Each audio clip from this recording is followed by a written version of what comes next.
one of the folks who's a woman who is giving some really good advice to her people who are women that look like her that marry black men.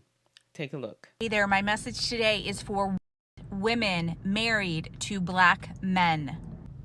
You are the person who needs to be educating yourself and deconstructing your own inner subconscious biases, supremacy culture that you've been raised in, and the racism that exists within you.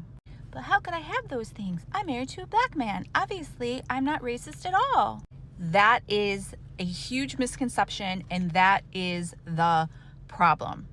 And when you hear black folks say that the black Americans' biggest enemy is liberal women, that's what they're talking about.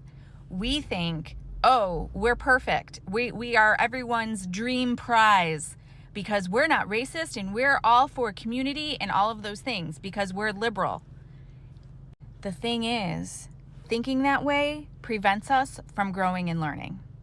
You cannot have been raised in the United States of these here Americas without having been highly influenced by the white supremacist culture in which we live.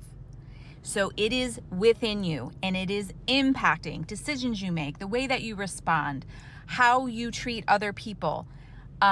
It's in there, and it needs to be acknowledged and then deconstructed, because you can't just deconstruct something that you don't believe is there. I mean, she couldn't have said it any better.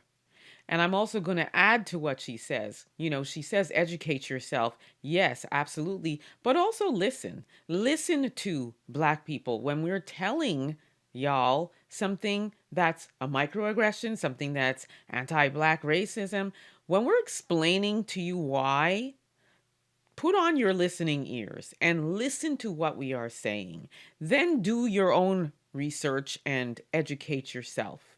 So I agree, again, 100% with what she's saying, because we get those, folks who are like, I'm not racist. My husband's black, or my wife is black, and my children are black. And speaking of the children, the reason why it's so crucial that you educate yourself is because your privilege, you're the only one in that household that's going to enjoy the benefits of that privilege.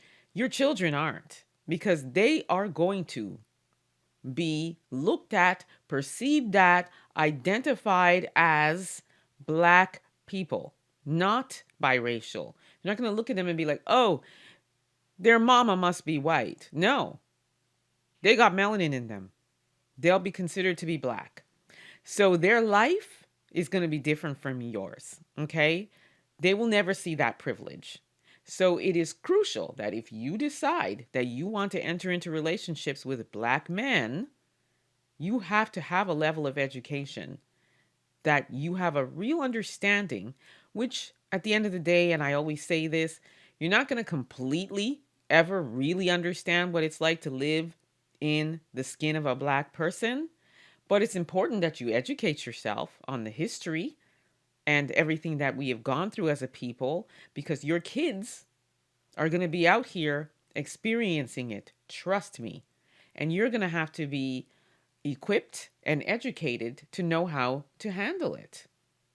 And I agree with her when she says you can't be living in the United States of America and not be highly influenced by the anti-black racist culture that's ingrained in you, whether you want to believe it or not. So rather than take the defense route, which is what a lot of you tend to do, and, start talking about how you're not and why you're not, listen, educate, and then move forward. So I love everything that this woman has said. Let me know what you think about what she said. Drop your comments in the chat.